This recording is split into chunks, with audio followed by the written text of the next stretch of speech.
Hi. This is going to be the review for Bootstrap. And before I start going in here and looking at this. I wanted to actually use Bootstrap to sort of show you what we're aiming for here. I mean, I think in the end analysis, this is going to give you an understanding of how SAS works, how you can have assets that end up getting compiled, also how media queries work to make your application more responsive. So what I'm going to do here is I don't need any JavaScript. I'm going to look at my output here. And what I'm going to do is I'm going to bring in, if you ever want to just experiment with the Bootstrap library, you could grab it here. And I want to play around with some Bootstrap columns. So what I'm going to do here is I'm going to specify that I've got a row.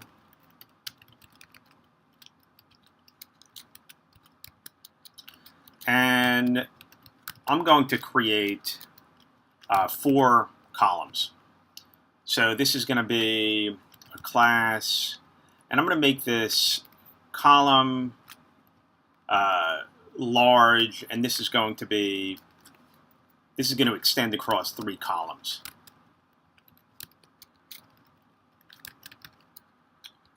And I'll take a second one.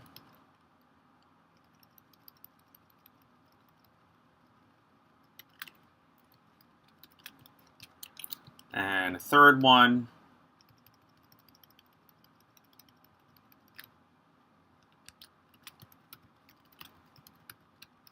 And a fourth one.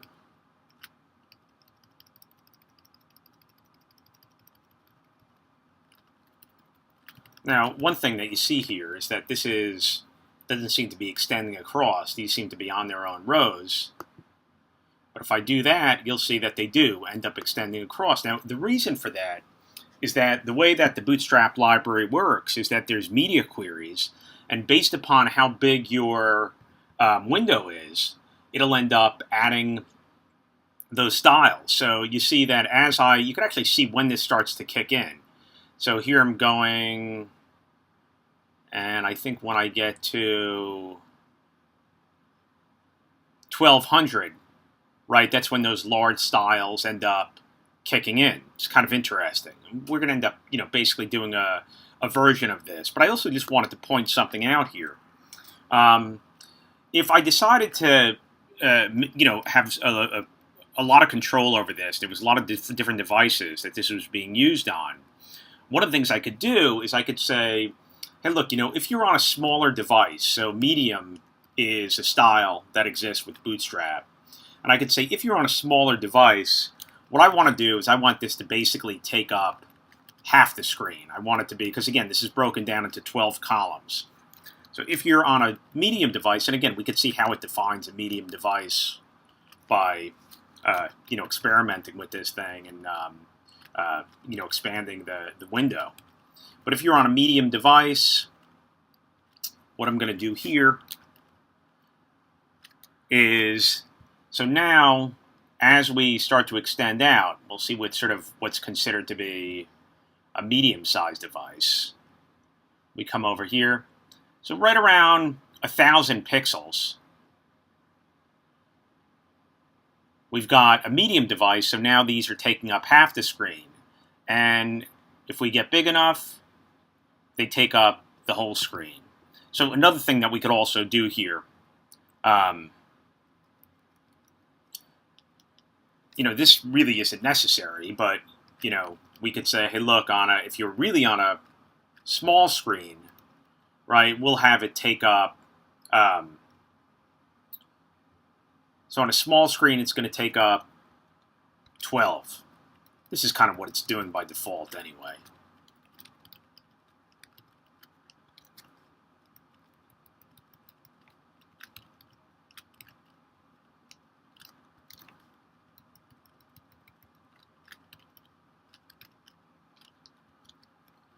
And so this is kind of nothing's really going to change as you get small, but as you get bigger, right, it's going to go to 6, then it's going to 12. If you really wanted to see this kick in, I guess we could do something like know if this is really going to end up showing us anything.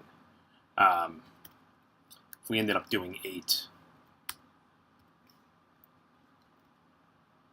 we could maybe see where that kicks in. Again, you sort of have to do it in a way that, it kind of makes sense. I mean, here, these things taking up, 3 columns on a large screen and then 6 on a medium screen kind of makes sense. But here, you might not end up really seeing this. I guess one thing we could maybe do, just to sort of tease this out a little bit, is, if I go over here, what if I say for a div, let's give it a background color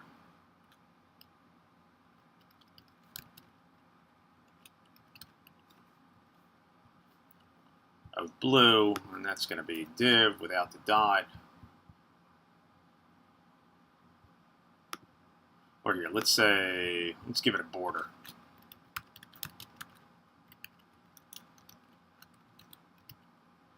Maybe we could see this. I'm not sure, actually. You can sort of see here, what's considered small. So small looks like, as I go over here, I'm seeing that small is not really impacting this at all.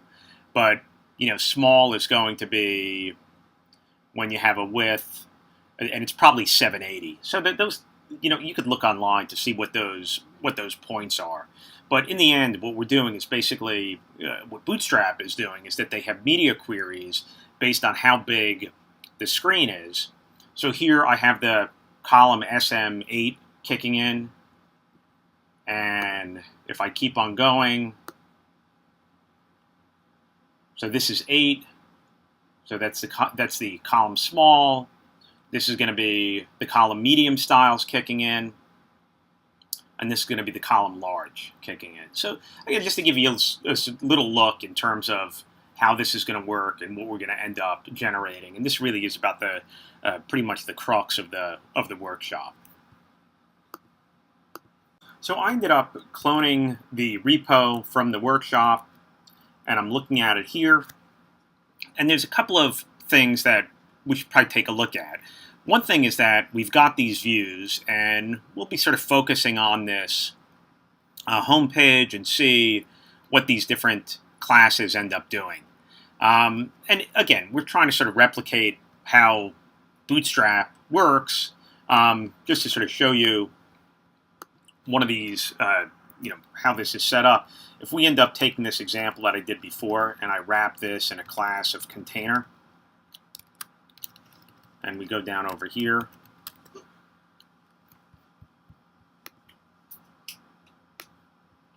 we can see that as we end up increasing the size, we've got this margin, and this is centered. So, unless we go to a really small screen, we've got a little room on the side to work with. So that's what our container is going to end up doing. The other thing that I want you to see here is that there's a couple of start scripts that we have here.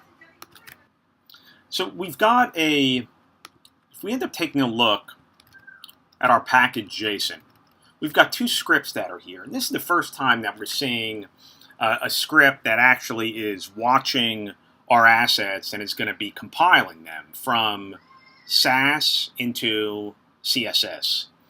So we haven't done a lot with NPM scripts, but I want to show you a couple things that I think you'll find to be useful. So I actually started the app here. But one thing you could always do, if you have scripts and you want to know what scripts are in your application, if you end up just typing in npm run, it'll show you the scripts that are available. So what you could end up seeing here is that we've got one script that's going to be starting our application, and it's looking at these extensions, and this is basically going to be running Node with our app file. And we've got this other script, and what it's doing is that, so the Node SAS library compiles SAS into CSS, and what this is telling us here is that we're going to run SAS. This is a watch flag. We'll look at that in a second. And what we're going to do here what we're going to do here is we're going to look at this file, and if there's any, we're going to take this file as the input, and we're going to output the results underneath public style sheet. So this flag is the output. This is where we're outputting it to. This is the file that we're looking at to compile. And here we're putting a watch in here, so if we end up making changes to any of our files, it ends up recompiling it. So our application itself is not going to be using this. What I should really say here is that our HTML page is not going to be using anything in the assets folder. It's going to be using the file that's underneath style sheets, and if you were to go in here and take a look at our app, you'll see that we have a static directory set up that's going to be looking in that public directory, and that's why we can access a file here under style sheets called Shoestring. So that's going to be that's how the setup works. So what you want to do here when you're doing this is that you want to say npm run build CSS, so that it's watching those files, and then npm start, and that'll start our web server. So now our app is started, right? And we could end up taking a look at it. Again, the thing that's important to note here is that every time that we end up going in, since we have this watch that's running, here, if I open up this, putting it underneath here, you'll see that if I end up going into my style sheets, and this is the main Sass file. One of the things you could do with Sass is you could import other files, so you have a central place to bring all you could separate out your CSS files pretty easily. If I was to go over here and change this to an H2, you'll see that this will end up restarting my app, but also it'll end up re-rendering my CSS file. So actually I had the wrong tab open. If I say H1 here, you'll see that'll end up getting recompiled. And you could also, one of the things, Sass is pretty sensitive. If I get rid of this, you'll end up getting an error because, Sass needs to be formatted. You need to have the, here we're missing a semicolon. But sometimes the messages are not all that straightforward. If I put this back in, it'll end up recompiling. So a lot of times you'll make changes to your Sass file and think that the changes didn't take effect, and that's just because it ended up breaking when it went to compile. So again, Sass is going to end up getting compiled into CSS and allows you to have some programmability with your CSS together with a bunch of other features. Now, the first thing that I'm going to do here is that I want to deal with my container. So all these are containers. If I do a control click and I go to inspect, I'll see that these have a class of container. But you can also see that there's no real styling for these containers. So let's actually add a class for it. And what I'm going to do is I'm going to put this right here in my shoestring, and I'll say container. And I'm going to give this a margin. And I'm going to specify, there's not going to be any margin on the top, but I'm just going to give it a little padding. Not padding, give it a little margin on the side. And the other thing is that, so if we end up setting this up, we'll see. We'll start out with this. See how this looks. So now just by doing that, I've got a little bit of room to work, right? So this is not pushed all the way across the edge. And what we really want to do is we want these to be in 3 separate columns. All right, there's a couple of other things that are going on here.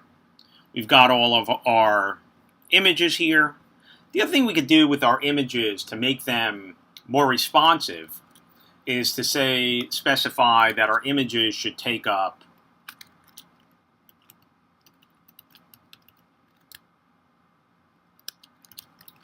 a width of 100%. And we could take a look and see what this looks like. So now we've got our images, they're taking up all of their available space. And the next thing that we'll look on is we'll start figuring out how to deal with our columns. So let's take a look at our HTML here. And what we're seeing here, a couple of different things. We're seeing that we have a row, and so this is specifying that this is going to be taking all 12 columns that are going across the screen. And the one that we're really going to focus on is we're going to focus on the column large 4, because really what we're saying here is that if this is broken up into 12 columns, that this is really, these should be taking 33% of our screen.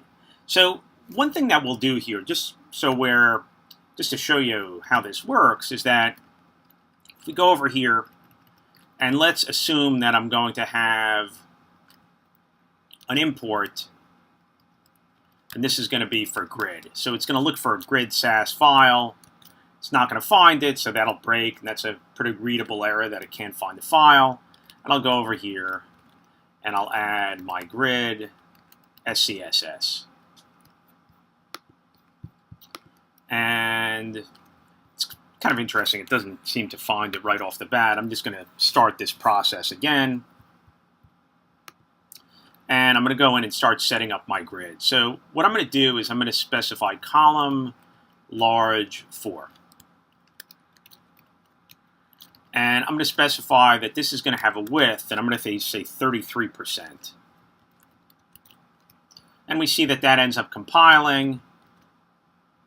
And what that's doing is that now my columns are taking up 33% of the screen. If I go over here and I inspect, and I go up here, I could see that here's my column LG4 taking up 33% of the screen, but I want these to be next to each other. I want them to be columns. So the other thing that I want to do is I'm going to say float right.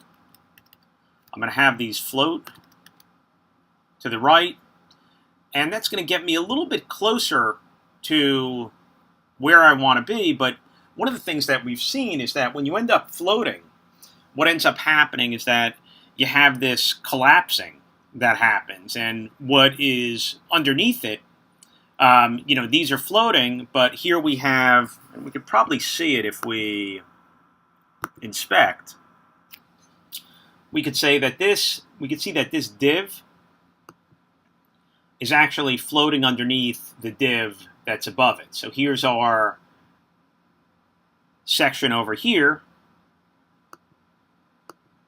and we've got this div that's underneath it. It's kind of even hard to see which is which, right? But this is, if we look at this is this one, and it's popping in right below it. So one of the things we want to do is we want to be able to clear this out. So we can end up doing this with a pseudo element. And one way to do this, and this is kind of interesting. I don't use it that often, but I guess if you're writing a ton of CSS, you might. And what we can specify is that we're actually going to insert some content. So literally, you could insert content with a CSS style sheet, which is kind of interesting. It's not really going to be meaningful content to the extent that it's just going to be an empty string, but we're going to specify that this display is going to be block, and we're going to clear both. So basically, we want to clear any floats that are here. And when this runs, you'll see that that ends up taking care of making these things being able to float and not having this other div that's below it interfere with it. So again, that's an important part of being able to sort of clear these floats. Let's also just do one other thing. Since these are pretty close to each other here, we probably want to give ourselves a little bit of room here. That's not really all that readable. So let's also just modify this, and we'll make it so that it is, we'll give it a padding of about 10 pixels.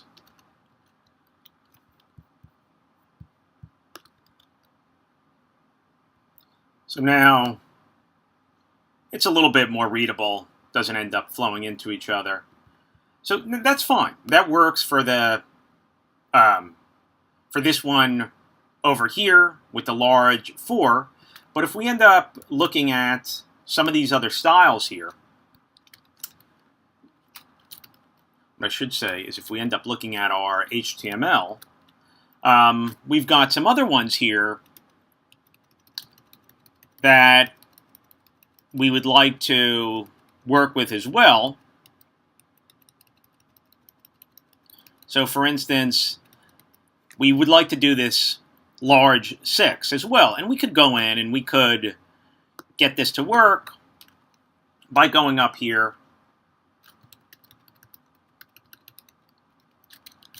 and if it's 6, we're saying you're basically taking up half of the screen. So we can make this 50%. And you see that delay because it takes a bit for the SAS to end up running. But here, now, if we look at this, we'll see that these look pretty good.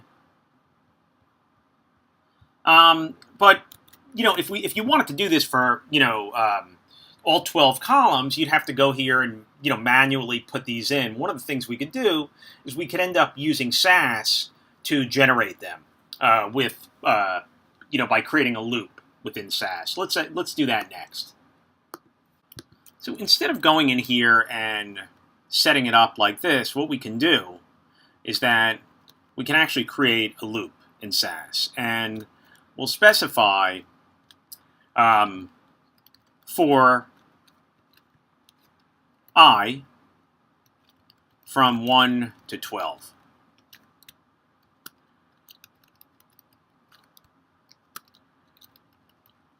And if we ended up doing that, I mean, if we ended up doing this now, one thing you could always do, you could always end up looking at your style sheet. This is kind of a silly thing to do, but if I was to reload this, if I went up here and I put in style sheets, Shoestring, CSS, I would see this style sheet, and if I move down here, I would see that I'm going to have the same style over and over again, column large for 12 times. What I really would like to be able to do is to go in here and specify that this is going to be related to which number that we're looping over. So the width is really going to be I divided by 12 times 100, and I'm going to put the percent in. So again, if it's 12, we're saying it's taking up the entire 12 columns. That's 100%. If it's 6, that's going to end up translating to 50%. These other two things are the same.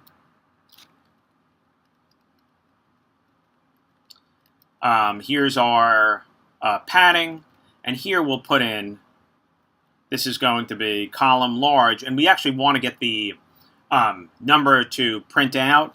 So that's actually done with the number sign, and we want to get this I to end up printing out. Once I do that, and assuming that that recompiles correctly, and I reload this, I should see, here's all my columns. So this is going to be 50%, and the 12 is going to be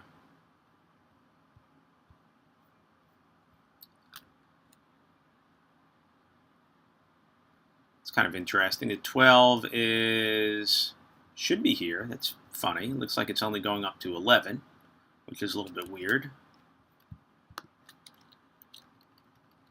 Let's try this.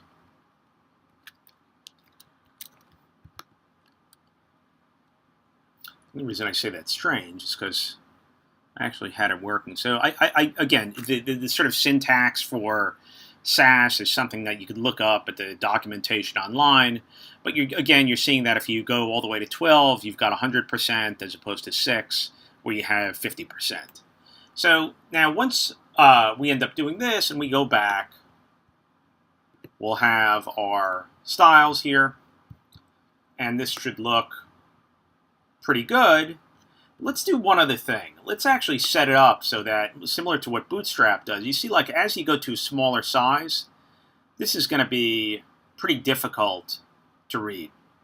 And so what we'll do is we'll specify that, you know what, unless you're on a bigger screen, we're not going to want to, we're not going to end up wanting to basically put these in columns. We don't want these classes to appear unless you're on a big enough screen. Let's actually just take a look at one thing here. So we'll go back and look at our home.html. Right, here's our... So basically, we want these to not be in columns, right, if you are on a smaller screen. And I realized I did one thing that was kind of incorrectly. I've actually, by the way that I'm doing my floats, I've changed the order, right? Many page options should be all the way on the right. So I incorrectly have my float set up wrong. This is not a float right, float left. And if I do that, this will hopefully correct itself. Yeah, so many page options is the last one. Bootstrap 3 built is the first one. Okay, so once that's done, it's actually fairly easy to set this up and put in a media query.